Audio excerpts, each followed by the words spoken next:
What inspired me? I've been more than 25 years doing documentaries, and I started in film, doing fiction film. I was very lucky to work with the best directors in my time, in Spain and in France, and I love the job, the image of the film, the photography and the camera work and everything. One day I decided I want to do my own things, and I started doing documentaries.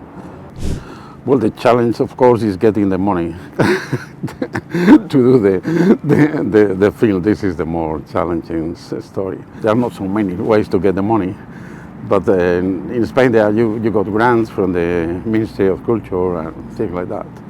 But in my two last documentaries, I couldn't get the grants from the ministry to do the film, to finance the film, and I started what I call a mecenazgo, which is crowdfunding, no? In the España la primera globalización, we have 1,600 mecenas, and so we could get half the budget of the film, and I could do it. And in the second one, Hispanoamérica, Canto de Vida y Esperanza, we got 4,500 mecenas. So we got.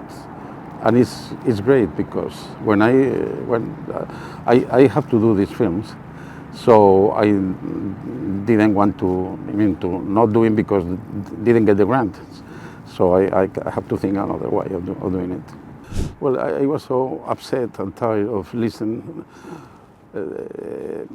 stupid things like that Spain has to beg for pardon to Mexico or to any other country. And the idea of the leyenda negra, the black legend, that surrounds us and is so castrating for all the Hispanos. No? That's what moves me to do it. Well, California has been Hispanic history, which is before the Anglo history. Next year is going to be the 250th anniversary of the independence of the United States. But it was only the 13 colonies. All the rest of what is now in the States was the Virreinato de la Nueva España, was the New Spain, the Viceroy of the New Spain. So here it was Spanish, the first European language spoken, not English. So the first entrepreneurs, they were Spanish. They were missionaries because of, you can see here in California, all the missions. They were really entrepreneurs. They had people who risked everything, their lives, because they were just a couple of friars that came here and built incredible things. This is a pretty good lesson, I think. My documentaries, they take a long time, at least more than the shorter one is 1 year and a half, maybe 2 years to finish each one. Because I work without the script. We only have the idea of the people who want to interview and things, places I want to go, and stories I want to tell. And then we shoot, and then in the editing room, it's still at least 2 years of editing, and then I make the film in the editing table. The way of the Spanish Empire, or the Spanish crown, it was a very different way of all the other empires.